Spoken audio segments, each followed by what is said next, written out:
encontramos en Radio Duna y a mi espalda se encuentra uno de mis periodistas favoritos. Es Polo Ramírez y está a punto de partir su programa. La vida de Polo es extrema, corre, es sex symbol, trabaja en Bienvenidos, trabaja como periodista también en Tele 13 AM. Así es la vida de Polo Ramírez. Porque nos iba a matar, a varios de nosotros iba a matar. Llegó al canal. No sé, lo más curioso era cómo hizo la selección de personas. Porque dijo que iba a matar a Tonka Tomisic, a Andrés Cañulev y a Polo Ramírez. No sé, bueno, nos unía que estábamos los tres en el matinal, pero ¿por qué nos eligió a nosotros como objetos de su odio y amenaza? No. En mi último capítulo de Tele 13 AM, junto a usted, han sido 14 años en que he tenido el privilegio de acompañarlos cada mañana, el privilegio de trabajar con un pequeño, gran equipo. Ya, estamos listos ahora para maquillarnos, vestido completamente. Buenos días. ¿Cómo están, chiquillas? Buenos días. ¿Cómo va? ¿Todo bien? ¿Cómo estás? ¿Cómo estás? Ayudo con la preparación de los titulares. Vamos a revisar solamente lo que está hecho. De repente vamos a hacer algunos cambios para poder leerlos más natural y ya después nos vamos al estudio. Polo, te mandamos un abrazo también, te lo voy a dar en persona. Tienes un tremendo talento y seguro que nos vamos a encontrar. Mira, aquí todo el equipo, la familia de Tu Día te aplaude y te deseamos lo mejor en los proyectos que se vengan. Cheers. Aplausos a nuestro invitado el día de hoy. Y bueno, darte la bienvenida, Polo, y cuéntanos cómo han sido estos primeros momentos de ver tu colegio, de ver estos espacios en los cuales tuviste tu vocación. Bueno, en primer lugar les quiero agradecer mucho la invitación al colegio, a todos ustedes que lo representan, a ustedes también por estar acá y por darse estos momentos de conversación, de diálogo sobre lo que yo me llamaría una trayectoria exitosa.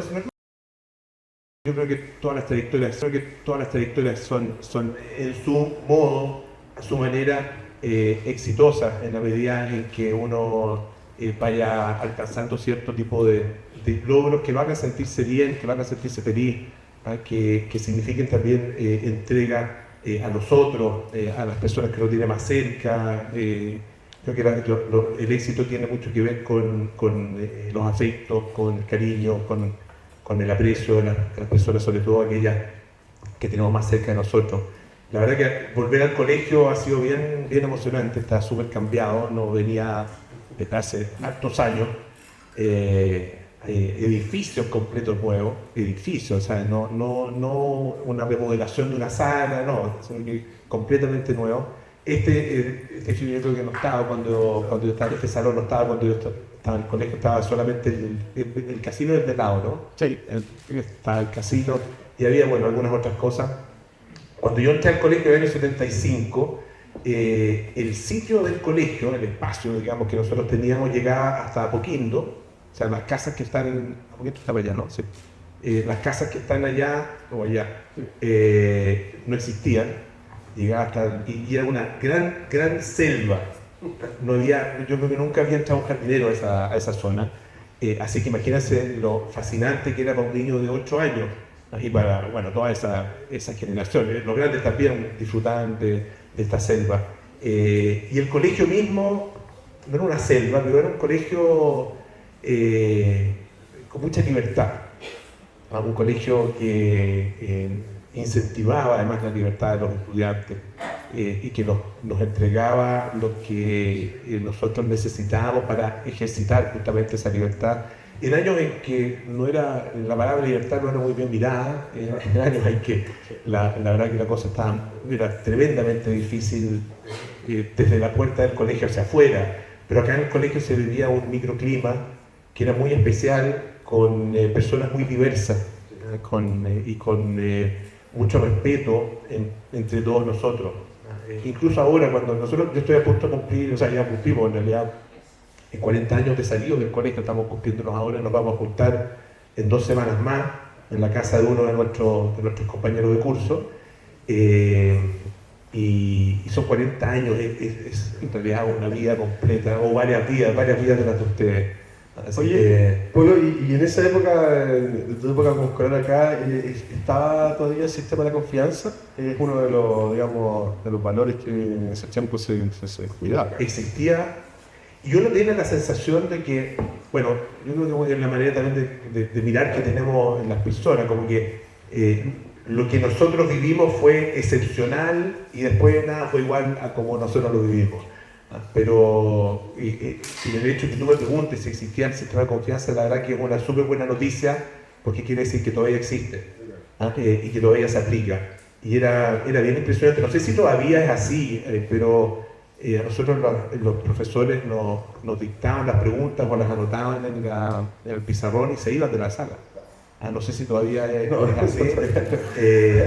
No se ha mantenido, pero sí era el Y la gran mayoría, había excepciones, había algunas excepciones que aparecían de repente, pero no eran bien miradas esas excepciones. No es que nos anduviéramos acusando a los que copiaban, pero no eran, y la gente sabía que estaba haciendo algo que no era correcto, y cuando nos hacían leer un libro, y realmente nos hacían leer libros bien lateros, algunos muy buenos, pero otros como Cubo Vares, por ejemplo, que yo lo terminé a las patadas, pero el profesor antes entraba a la sala y decía, ¿y quién no leyó el libro? ¿Quién no se terminó el libro?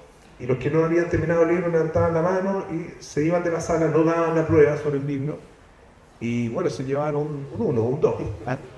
Pero era un sistema que funcionaba, y era confianza de ida y vuelta. Entonces, era muy marcador para nosotros.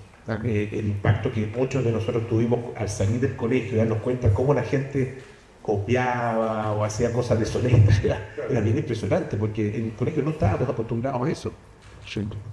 Oye, Polo, ¿y cómo eres tú como estudiante acá? Me refiero, ¿cuáles eran tus intereses? Tengo entendido que siempre hubo un interés deportivo, no sé si aquí practicaste algún deporte o formaste parte de alguna institución. No me destaqué nunca por lo deportivo, la verdad. No sé si me destaqué por algo en el colegio. Tenía notas relativamente buenas. Yo creo que ahí muy fuerte era lo que en ese tiempo se llamaba castellano, lo que hoy día se llama lenguaje y comunicación, ¿no?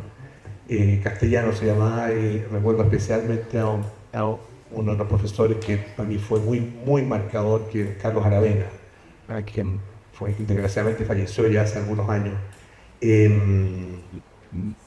Y a propósito, fue muy triste conocer la noticia del fallecimiento del profesor Oscar Pizarro, que también fue un profesor muy determinante en la vida de muchos de nosotros. Yo la verdad que no sé por qué entré al colegio, porque no deberíamos haber entrado. Nosotros veníamos llegando de Estados Unidos con mi familia, llegamos a fines del año 74, y recuerdo que postulamos a 2 colegios. Uno era un colegio que es San Gabriel, que había en Bilbao con Tobalaba, y que mis papás nos postularon porque pensaron que íbamos a mantener el inglés y que eso era bueno para nuestra vida y qué sé yo. Y el otro colegio al que postulamos fue el seminario. No sé por qué, básicamente porque ellos tenían unos amigos que tenían los enteros, me acuerdo que tenían los hijos en el seminario, y se los recomendaron y dijeron, bueno, tratemos. Y el profesor que nos tomó la entrevista fue justamente Oscar Pizarro. Oscar era un hombre bien imponente, con una voz profunda, así, era muy tranquilo de modo, era acogedor e intimidante al mismo tiempo, porque era una autoridad. Y yo no entendía nada, apenas habíamos vivido ya varios años en Estados Unidos, por lo tanto mi español era bastante malo, era bien limitado, entendía mucho más en inglés. Entonces, recuerdo un par de preguntas que nos hizo Oscar, que tenían que ver con las religiones. Y mi familia no era muy religiosa, éramos católicos, y habíamos estado en una zona en Estados Unidos donde había muchos mormones, entonces mis papás como que se refugiaron de alguna manera en el catolicismo. Así que algo de vínculo teníamos, pero no demasiado. Y nos preguntó que si conocíamos a Jesús. Yo le dije, no, y mi hermano, que tiene un año más que yo, me dijo, Jesus Christ. Me sopló, Jesus. Jesus, sí lo conozco. ¿Y rezan? Nos preguntó Oscar. No rezan. ¿Rezan en la mañana? No, porque me da hambre y necesito tomar desayuno. Todavía me acuerdo la respuesta, que fue terrible. Y en la noche, no, tampoco porque me quedo dormido. Con esas respuestas, esas 3 respuestas, yo la verdad no sé cómo quedamos en el colegio. El pituto de mi papá debe haber sido muy bueno. La familia Centeno debe haber sido muy influyente en esa época en el colegio porque finalmente pudimos ingresar. Yo entré a tercero básico a un curso que fue, éramos de sido cerca de 40 en esa época. No sé cuántos son los cursos actualmente, por ahí son grandotes. Llegamos a ser 43 en algún minuto, eso fue lo máximo. Un curso por nivel, sí, claro, y puros hombres. Un curso por nivel, puros hombres. Y para mí, yo diría que las cosas más fundamentales en el recorrido fueron, bueno, el caso del deporte, yo practicaba un poco de básquetbol, pero como no soy muy grande, no hacía gran diferencia tampoco en el equipo. Éramos de pocos los que jugábamos básquetbol, con suerte llegábamos 5 a los partidos y en general la verdad que nos daba guaraca, nos iba re mal. Cuando recuerdo haber ganado 2 partidos en todos los años que estuve en la selección de básquetbol, eran 2 partidos y creo que uno fue por Bocover y el otro fue un partido que ganamos no sé cómo, al St. George. Bueno, el básquetbol era una de las cosas que, pero sobre todo para mí fue muy incidente, lo veo ahí el grupo Bucamanqui, en la participación en los Scouts. Fui scout, fui desde novato, estaba en una de las 6 cenas que se llamaban los novatos, y después pasé a la tropa, digamos, y ahí era parte de la patrulla de los zorros. O sea que mañana se realiza Carrito del Fuego, que es parte de mira, sí. Mañana a las 7, Ya, está invitado. El Rito del Fuego, pero no es el Iantún. Es que se separaron ahora. Se separaron ya. Se va a hacer la licenciatura, La licenciatura, se egresan y mañana el Rito del Fuego a las 7 de la tarde. Sería perfecto. claro, Mira, bonito. No tiran fuego artificiales, ya está prohibido. No, se nos contaron que Sí, se hace no, esa época, cada estudiante. porque cada estudiante se tiraba un cohete y traía una tropa de cabros chicos, así gigantesca, todo yendo a buscar los restos de los fuegos artificiales, claro. Alguna vez alguna persona le cayó encima un palo, y el palo, claro, volaba y después caía. Ahora estaría absolutamente prohibido. Todo eso, no, la verdad que la manera como nosotros nos criamos, muchos de esos elementos estarían prohibidos hoy día. Oye, Polo, tenemos un saludo. Andrés, si me ayudas con el saludo, tenemos un saludo de un profesor para ti.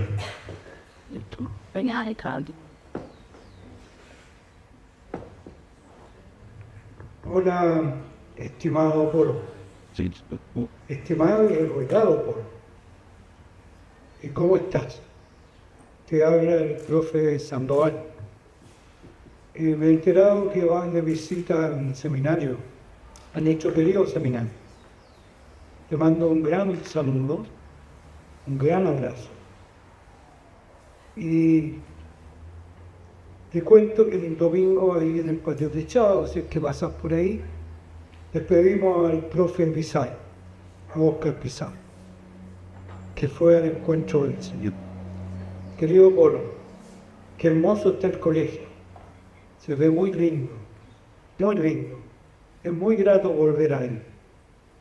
Hay gente que se ha preocupado de mantenerlo muy hermoso. Un abrazo, Polo, y que tengas una excelente visita a nuestro querido colegio. Con mucho agrado te mando este saludo. El profe Sandoval. Usted.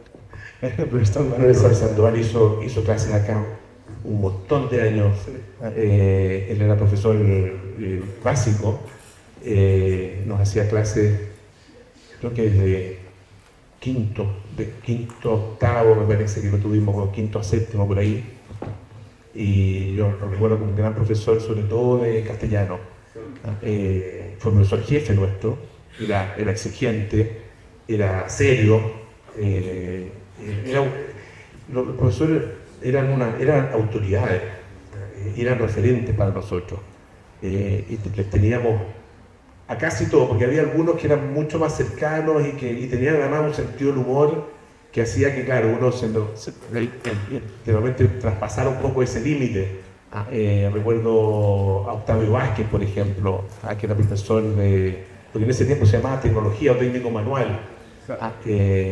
Recuerdo también a Enardo Ramírez, que le decíamos Cachito, era muy conocido además acá, porque era un pseudo inspector, no había inspector en el colegio en esa época, no existía la figura, pero él era como el que marcaba la disciplina y que hacía de malo de la película de vez en cuando. Bueno, el profesor Sandoval es padre de Yana Sandoval, que es profesor actual del colegio. Sí, no está acá ahora porque está con sus estudiantes del liceo inicial, pero a ver si después te saluda porque sabía que venía y bueno, ya consiguió el saludo.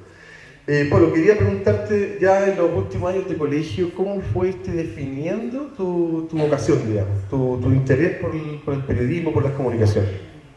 Y yo encontraba que para mí el profesor de castellano y el ramo de castellano fue muy importante por varias cosas, porque por todo lo que significaba la enseñanza de la gramática, que era súper dura en esa época, había que aprenderse la conjugación de todos los verbos, los regulares, los irregulares, todos los adverbios, o sea, había que hacer un trabajo, digamos, de aprendizaje, de memorización, de todo eso, que era muy duro. Pero al mismo tiempo teníamos literatura. Y Carlos Aravena, el profesor de castellano, era un amante de la literatura, particularmente la literatura latinoamericana, de García Márquez, de Borges, de Cortázar, de la poesía también. Entonces nos hacía leer mucho. No sé si era mucho, pero nos hacía leer harto. Para uno todo era mucho en esa época. Pero nos hacía leer bastante. Y leíamos con mucho gusto, con mucho placer, porque eran lecturas muy motivadoras. A Vargas Llosa, al propio García Márquez, a José Donoso, a Neruda, nos hacía leer mucho a Neruda también. Entonces era muy estimulante eso. Y aparte, de los libros que leíamos, desde el séptimo básico, en realidad, cuando él nos tomaba, teníamos que, además de hacer pruebas, teníamos que hacer una obra de teatro. Y en la obra de teatro se nos guiaba la vida, en hacer esas obras de teatro. Recuerdo la sala que estaba, ahora la sala de profesores, le damos sala de conferencia en esa época, y la tapamos completa, hicimos subterra. No sé si le hicieron leer Subterra, no sé si se lee todavía, Baldomero Lillo, no sé si se lee todavía Subterra. Hicimos una mina de carbón completa, una especie como de túnel, y ahí hacíamos la obra de teatro, y la verdad que una escenografía espectacular. Y eso nos entusiasmó mucho a un grupo de nosotros que nos dedicamos harto a hacer obras de teatro, y se hacía un concurso, no sé si sigue ese concurso, que era un concurso, un festival de teatro en el seminario, donde competíamos desde primero a cuarto medio con obras de teatro originales, escritas por nosotros y montadas por nosotros, hacíamos la dirección, las luces, la música, todo. Era realmente espectacular.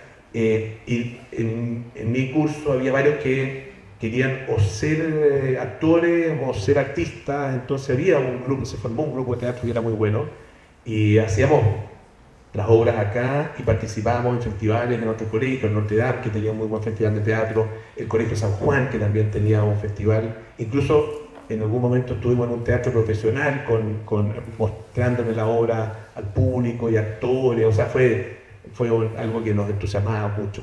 Entonces, para mí el mundo de lo humanista y de las letras siempre me atrajo mucho.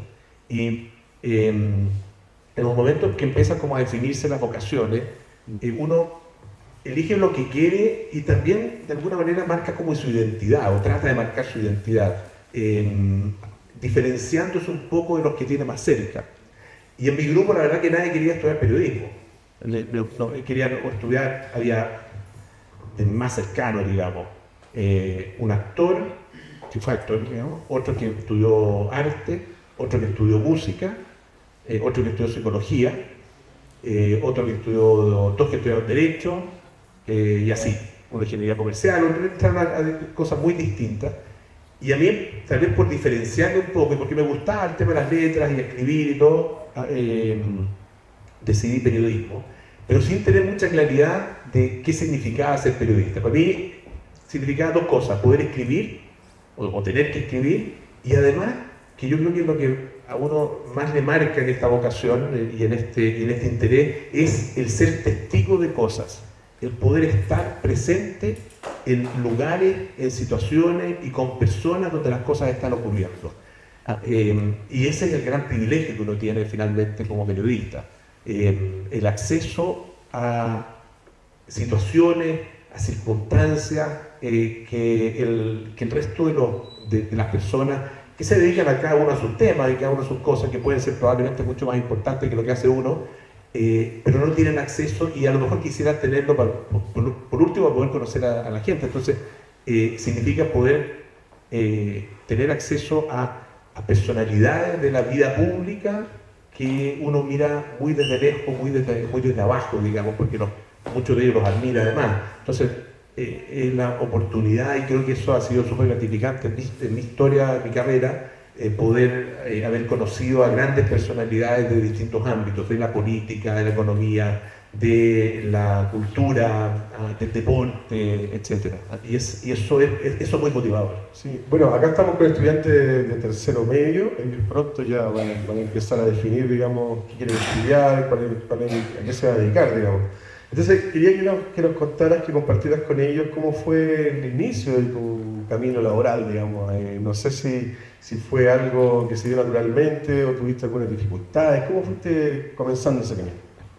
Yo salí de la universidad. Nosotros en la escuela de periodismo entramos creo que 60 y salimos 30 y tantos, 35, éramos menos de 40 los que egresamos en ese año. Algunos salieron después, otros que se fueron a otras carreras o desertaron, no sé, buscaron otro rumbo. Entonces éramos re pocos los que salíamos. Y había 2 escuelas de periodismo en Chile, la Universidad de Chile y la Universidad Católica. Entonces, y había varios medios de comunicación, muchos más de los que hay hoy día. Medios de comunicación profesionales, digamos, formales, como diarios, canales de televisión, radios, etc. Entonces, en ese tiempo, y hoy día yo creo que también sigue siendo muy importante la práctica profesional. Yo tenía claro que no quería trabajar en televisión porque sentía que no tenía ninguna aptitud para eso. Y tenía claro que la radio tampoco se me daba, así que era prensa escrita. Y además necesitaba juntar un poco de plata, entonces había dentro de las prácticas posibles para poder hacer, la única que tenía que la prensa escrita, por un lado, o sea, que me permitía y me obligaba a escribir, y por otro lado pagaba un poquito de plata, era el Mercurio. Así que postulé al Mercurio y me hicieron una prueba que era jodida, me hicieron ir a reportear, ir a la calle, a escribir una nota, qué sé yo, y bueno, finalmente quedé tal como quedaron prácticamente todos los que postularon, no era demasiado selectivo porque eran pocos, y necesitaban estudiantes en práctica, así que entramos casi todos. Y yo entré, tuve la verdad que la fortuna de entrar a un lugar a trabajar como practicante, en una sección que existe todavía, que es el cuerpo de reportajes del Mercurio. Al hablarles del Mercurio, hablarles de un diario, yo sé que estoy hablando de algo que ustedes no ven mucho y probablemente les interesa poco, porque yo lo veo en mis hijos, lo veo en nuevas generaciones donde los diarios tienen poca repercusión en su vida. Pero en ese tiempo, créanme que eran muy importantes. Y el cuerpo de reportaje, que era un muy buen lugar donde aprender, porque tenía probablemente algunos de los mejores periodistas del Mercurio y algunos de los mejores periodistas del país, como por ejemplo Raquel Correa. Raquel Correa, que era una periodista que ya falleció también hace algunos años, con una trayectoria impresionante. Era la periodista más respetada y probablemente temida por los políticos chilenos.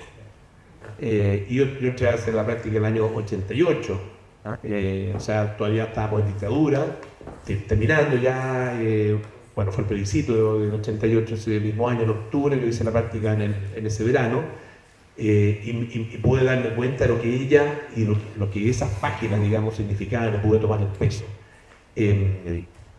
Y fue muy estimulante, fue un periodo apasionante, además desde el punto de vista de lo político.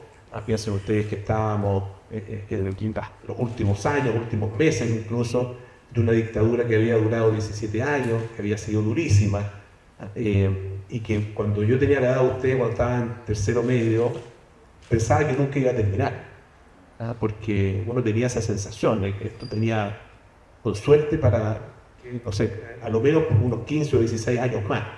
Finalmente duró menos de lo que probablemente el propio Pinochet imaginó o quería. Pero más allá de eso, el aprendizaje para mí fue muy interesante, fue apasionante, porque nos tocó, a nuestra generación nos tocó subirnos a un carro andando, un tren de máxima velocidad, de extrema velocidad, donde pasaban cosas todos los días que eran muy trascendentes, cosas que uno podría decir incluso de vida o muerte, para la salud democrática del país. Entonces uno se sentía súper involucrado con eso.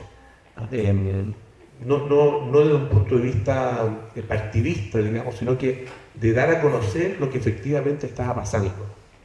Incluso en un lugar como era el Mercurio, que era un diario de derecha, ¿no es cierto?, que había sido un apoyo muy importante para ese régimen, pero donde existían aún así pequeños espacios, y Raquel Correa era la mejor representante de esos pequeños espacios, donde sí se podía hacer un buen periodismo. Y ese fue el aprendizaje que yo tuve, así que fueron los primeros años realmente alucinantes desde ese punto de vista. Sí, eso me parece interesante porque nuestro colegio se diferencia, digamos, se reconoce por una entrega, por una formación muy valórica. Entonces, me gustaría que le comentaras a nuestros estudiantes cómo efectivamente esa formación acá en el seminario, digamos, te acompañó durante todo este desarrollo profesional y en aquellos momentos, como tú estás relatando ahora, en los cuales los valores son muy relevantes para ejercer la profesión. Sí, en toda profesión los aspectos valóricos yo creo que están presentes, pero probablemente el periodismo es una de esas profesiones donde donde incide más la escala de valores de los propios periodistas, porque hay una ética del periodismo que exige honestidad y exige apertura de mente en la búsqueda de la información, en la búsqueda de los hechos. Exige que uno corra los propios velos, ¿no es cierto?, que elimine los sesgos de la mayor medida posible, para poder efectivamente dar cuenta a la gente de lo que está pasando con objetividad o con la mayor objetividad que efectivamente se pueda. Entonces, esos valores están claramente muy presentes en ese trabajo. Y para mí son los valores del colegio, que tienen que ver con el respeto absoluto hacia las demás personas, hacia la integridad de las otras personas, hacia sus derechos, hacia su posibilidad de expresarse, de ser como quieren ser, el derecho a ejercer sus libertades. Hay probablemente otras formaciones donde están mucho más enfocados en el deber, más enfocadas en el éxito probablemente, en el triunfo, en desarrollarse desde el punto de vista profesional, a llegar a lograr ciertos objetivos. Lo que yo recibí del colegio no tiene que ver para nada con eso, tiene que ver con la búsqueda de la libertad personal y también con tratar de asegurar el ejercicio de la libertad por parte de los demás. Y eso en el periodismo yo creo que es muy significativo, porque está de alguna manera conectado con la esencia del periodismo, que es buscar la verdad de lo que está ocurriendo. Algunos dirán, no existe la verdad absoluta en nada. Sí, y es cierto, pero sí existe una disposición y una actitud y un objetivo de tratar de conseguir algo que a lo mejor no vamos a conseguir nunca, pero en eso creemos. Que de alguna manera tiene algo que ver con la fe también, porque siempre estamos detrás de algo que sabemos que no vamos a poder comprender ni alcanzar en su totalidad, pero lo seguimos buscando. Y eso es el caso del periodismo, la búsqueda de la verdad. Sí, claro. Pues te voy a hacer un par de preguntas más, pero quiero contarle a nuestros estudiantes que después van a tener la oportunidad de hacerle un par de preguntas a Polo, así que para que les voy a pasar el micrófono en unos minutos. Nosotros tenemos una audiencia, ¿cierto?, de estos estudiantes que tienen mucho contacto y mucho uso de las redes sociales, de la información y todo. Me gustaría que comentáramos un poco la relevancia que tiene el uso de la información actualmente y justamente, digamos, los mismos estudiantes, los jóvenes, cómo hacen uso de esta información y las precauciones que hay que tener. Por ejemplo, certificar la información, ¿cierto?, no hacer caso de las fake news, el respeto justamente que estamos hablando, el control de lo que uno dice o hace en las redes sociales. No sé, te lo pregunto porque justamente estabas contando ahora que comenzaste tu carrera como en los años 90 y de los años 90 ahora ha habido una evolución, digamos, muy, muy grande. Entonces me gustaría que nuestros estudiantes escucharan respecto a eso. Yo tengo una mirada bien crítica y escéptica en relación con las redes sociales. Me parece que esconden algo muy, muy maligno. De alguna manera, las redes sociales, si uno las mira realmente en lo que son, claro, son un espacio de entretención, de algo de información, de aparente intercambio de visiones y de opiniones, pero lo que hay detrás de las redes sociales es un algoritmo, es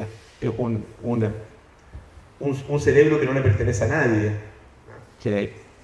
sino que está construido sobre la base de buscar y explotar de alguna manera nuestras mayores debilidades. Alguien conversaba hace poco con un neurocientífico y decía, una de las cosas que uno no debe hacer nunca es en Instagram poner el icono de búsqueda. Porque ese icono de búsqueda te va a estar mostrando exactamente quién eres tú. Claro. Por tus verdaderos intereses. Uno puede decir, no, a mí me interesa el arte, la cultura, la literatura, el deporte. Pero me meto ahí y me aparecen, en el mejor de los casos, perros, gatos y en el peor de los casos otro tipo de cosas, digamos, que ustedes se imaginarán más o menos que pueden ser, que no digo que sean contenidos prohibidos ni prohibitivos, pero sí nos están mostrando lo que realmente somos. Lo mismo con el intercambio entre las personas. Si ustedes se fijan lo que pasa en las conversaciones que se establecen a través de las redes sociales, encontramos cada vez más polarización, cada vez más agresión, cada vez más falta de respeto hacia el otro. Y por lo mismo, cada vez más coerción hacia nuestras libertades, porque el efecto que tiene es un efecto inhibitorio hacia la expresión por parte de las personas. Lo que nos invita es básicamente a meternos en una gran pelea que no tiene fin. Entonces, yo las miro con harta lejanía. Las uso muy poco. En Twitter creo que no he puesto algo en años. En Instagram de repente subo algunas fotos, qué sé yo, pero tampoco me interesa mucho el intercambio con las personas porque desgraciadamente está muy tergiversado y tiene mucho que ver con este mundo de la agresión, del insulto, etc. Y claro, puede ser muy atractivo y uno pasa mucho tiempo y yo creo que pierde mucho tiempo, ¿no es cierto?, en el celular mirando cosas, pero finalmente nos aleja completamente de otras realidades, nos aleja de las personas en vez de conectarnos, y creo que degrada bastante la discusión y degrada bastante la conversación entre las personas. Una pequeña anécdota: antiguamente existían los vendedores de enciclopedias, personas que llegaban a tu casa golpeaban la puerta y te ofrecían la compra en cuota de una enciclopedia. Y claro, mucha gente compraba la enciclopedia, era una forma de adquirir conocimiento y una manera también de elevar el nivel cultural de tu familia. Por lo tanto, mucha gente compraba efectivamente esa enciclopedia. Y conversar otro día con un amigo que uno efectivamente la miraba, ¿cierto? Se entretenía mirando los dibujos que algunos tenían, otros tenían fotos, así, buscando palabras raras, etc. Y eso era parte de la conversación que uno sostenía con el resto.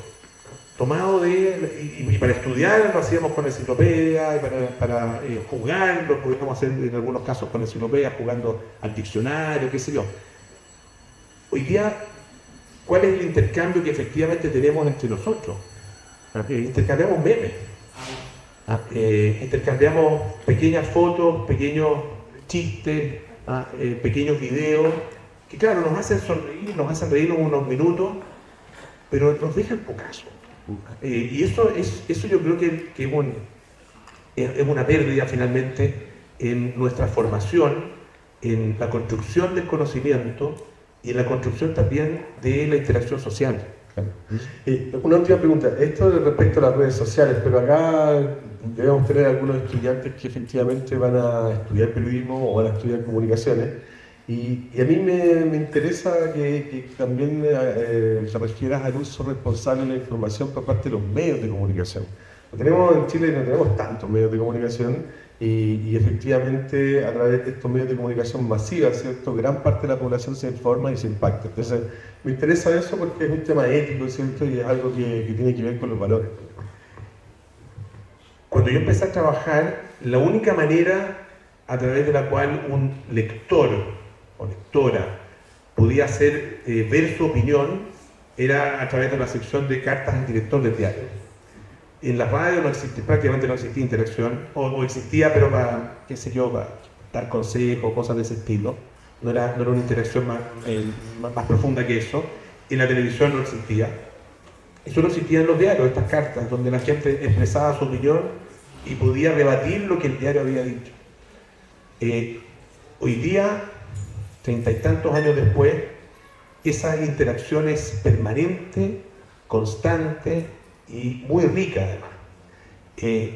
Para mí ese es un beneficio de las redes sociales, porque han permitido que las personas, a que todos nosotros como ciudadanos, tengamos también una voz igual a igual, con quien en otro momento sentía tenía en realidad cierta superioridad en términos del acceso a la información y la posibilidad de expresarla. Aquí eran los medios de comunicación. Hoy día eso se ha igualado, se ha democratizado de alguna manera, entonces se ha establecido efectivamente un muy buen diálogo, o la posibilidad más bien de un muy buen diálogo. No siempre se da de la mejor forma, pero se puede establecer. Entonces, creo que en ese sentido es importante mirar a los medios de comunicación como una voz profesional que tiene una cierta misión y una cierta ética, que busca efectivamente la verdad, pero que no lo hace desde la nada, lo hace también con sus propios sesgos, con sus propias características ideológicas, con sus propios intereses, muchas veces que a lo mejor en algunos casos están expresados y en otros casos son intereses más bien ocultos. Entonces es importante mirarlos, considerarlos como alguien que efectivamente está haciendo un trabajo profesional para entregarte información, pero siempre tener también una cuota importante de escepticismo, y no creer todo lo que sale en los medios, como tampoco creer todo lo que sale en Instagram o que sale en TikTok. Y la diferencia entre Instagram, TikTok, YouTube y un medio de comunicación profesional es que hay lo que en inglés se llama accountability, o sea, los medios profesionales tienen que hacerse cargo, responsables de lo que publican. Y ustedes ven que cuando ha habido gente que ha cometido grandes errores, a mí me ha pasado también que he cometido errores en pantalla o cuando he escrito algo, y uno paga las consecuencias. Y bueno que así sea. Antiguamente esas consecuencias nunca se pagaban. Hoy día sí existen los mecanismos a través de los cuales la gente puede expresar sus opiniones, sus puntos de vista, Y es bueno que ese intercambio exista y sea fructífero. Absolutamente. Quiero dar la palabra a los estudiantes. Tenemos un espacio de 5 minutos para un par de preguntas. Por favor, voy a pasar el micrófono por acá. Ahí hay una pregunta. Yo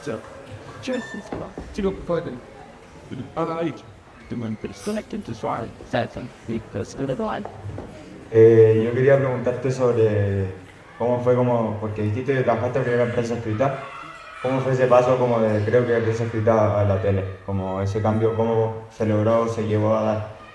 Eso. Fue un cambio bien de la noche a la mañana. Terminé de trabajar en el Mercurio un día viernes y el día lunes partí en Canal 13 y en la radio Concierto. ¿Por qué se dio? Porque yo llevaba ya un tiempo en el Mercurio escribiendo una columna, que era una columna de crítica de televisión. Y se hizo una columna que se hizo bastante conocida y era muy leída en los propios canales de televisión. Y en algún momento el director de Canal 13 me invitó a formar parte de su equipo. Fue tan simple como eso. En ese tiempo yo estaba, aparte de escribir esta columna, estaba a cargo de EMOL. Me imagino que conocen EMOL, que es el sitio, uno de los sitios web del Mercurio, digamos, que es como el portal del Mercurio. Yo era el editor de ese sitio y me cambié de la prensa escrita a la tele y a la radio así de un minuto para otro, sin haber trabajado nunca en ninguno de los dos. Así que fue un salto bien grande para mí. Al principio me costó harto, era duro. Es un mundo completamente distinto al que yo conocía. Pero finalmente uno, bueno, con empeño, con buenos maestros y trabajando con buenos equipos va aprendiendo las cosas, así que se fueron dando de manera positiva. Pero es un mundo muy distinto. El lenguaje de la televisión es un lenguaje mucho más emotivo. En el diario uno escribe de alguna manera hacia la cabeza de los otros. En la tele uno le habla al corazón y al estómago, para la guata, digamos, de las personas, de una manera mucho más cercana y emotiva. Y esa es una diferencia muy grande. Que creo que en mi caso me ayudó a enriquecer mi mirada hacia el periodismo y también a enriquecer mi mirada y mi relación con la gente, con el público. ¿Puedes preguntar? Ahí hay una pregunta. Your king. Ya, que igual se sabía mucho que la tele como que tiene demasiado filtro sobre su información. Yo te iba a preguntar a ti, como los canales de televisión como que filtran información como para que ellos quieren que como que muestren lo que la gente, ellos creen que vea la gente. Entonces como que no se basaba en la dictadura que antes. El gobierno como que manipulaba la tele, entonces si sigue pasando eso, como si manipula como la información. Muchas gracias. Depende lo que uno entienda por manipular. Si manipular es tergiversar deliberadamente los hechos y las imágenes para lograr un objetivo distinto, digamos, que responda a intereses propios del medio, eso en general en los canales de televisión, a ver, en mi experiencia no se hace de una manera deliberada. Es decir, y esto se vio, ustedes, bueno, se acuerdan perfectamente lo que pasó hace 5 años con el estallido social, y donde a los canales de televisión se les acusó mucho de manipular efectivamente la información. Pero con el tiempo, yo creo que ha ido quedando bastante claro que esa manipulación no fue tal, era más bien la manipulación se hacía a través de las redes sociales, la que mayormente incidió, y yo creo que tuvo además un efecto importante en el estado de ánimo de la gente en ese minuto. Y creo que los canales, habiendo cometido muchos errores, básicamente porque no estábamos o no podíamos estar en los lugares donde efectivamente había que estar, porque existía mucha violencia, mucha agresión hacia los propios medios, no teníamos una imagen completa de lo que estaba pasando. Y creo que hubo cosas que pasaron que fueron muy graves, particularmente los hechos que significaron la pérdida de parte de muchas personas, de varias decenas de personas y hasta cientos de personas, o de total o parcial. Me parece que ese fue un fenómeno que no vimos con la claridad suficiente, pero no hay una intencionalidad de manipular para lograr un determinado objetivo.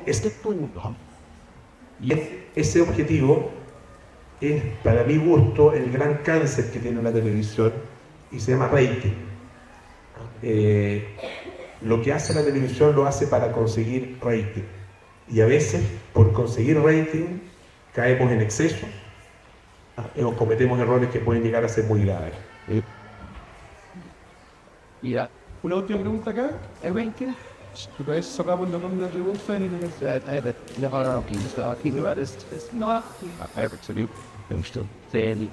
Quería preguntar cómo te afectó a ti la pandemia, a tu trabajo y a ti como persona.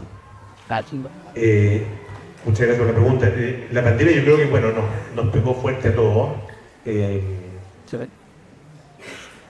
Como persona, la verdad que me cuesta separarlo del campo profesional.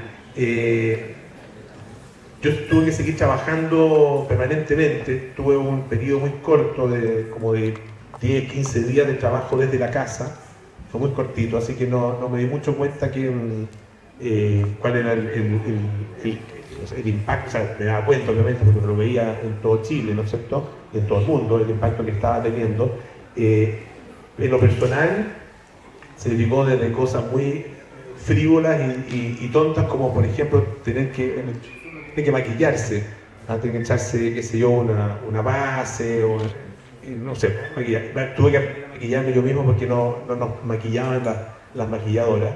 Eso desde el punto de vista muy frívolo, pero desde el punto de vista más profundo, significó para mí por lo menos un impacto muy grande en términos de las necesidades que afloraron por parte de las personas. Yo creo que todos vimos y nos dimos cuenta. En algún momento el ministro Mañalich dijo, no me había dado cuenta de la pobreza o del nivel de hacinamiento que vivía la gente. Yo creo que fue bastante franco en expresar algo que una buena parte de la élite chilena estaba sintiendo, que no se habían dado cuenta tampoco la pobreza en la que vivían muchas personas. Yo creo que, y aquí vuelvo a lo que tú me preguntabas con respecto al tema de los valores, los valores que yo recibí en el colegio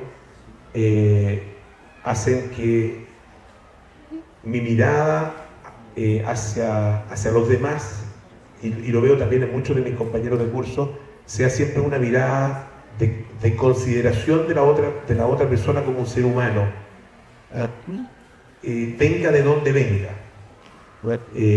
tenga el origen que tenga.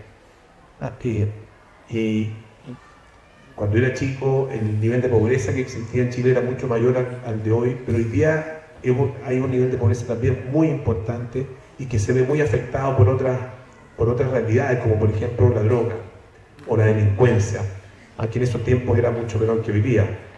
Y todo eso quedó muy claro, quedó muy evidente, como que la pandemia sacó una especie como que destapó una olla, y vimos con mucha claridad efectivamente cómo era nuestro país.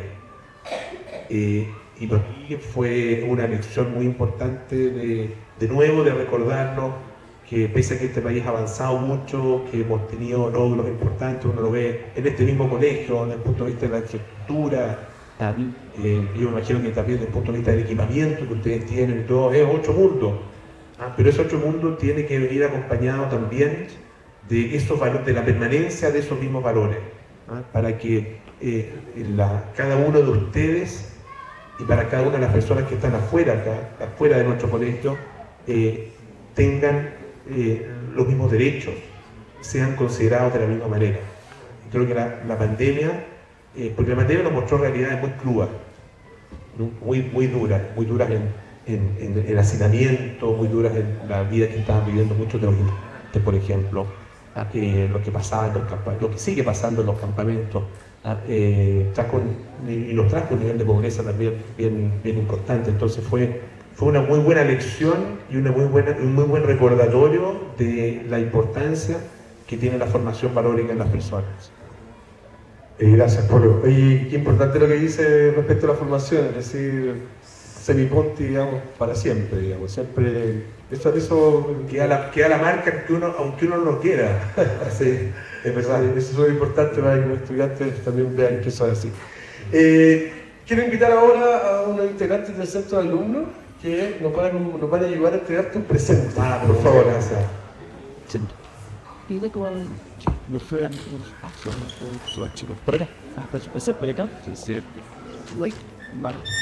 Esto es un presente especial que trajimos para ti. Y sería súper importante que lo abrieras. Por favor.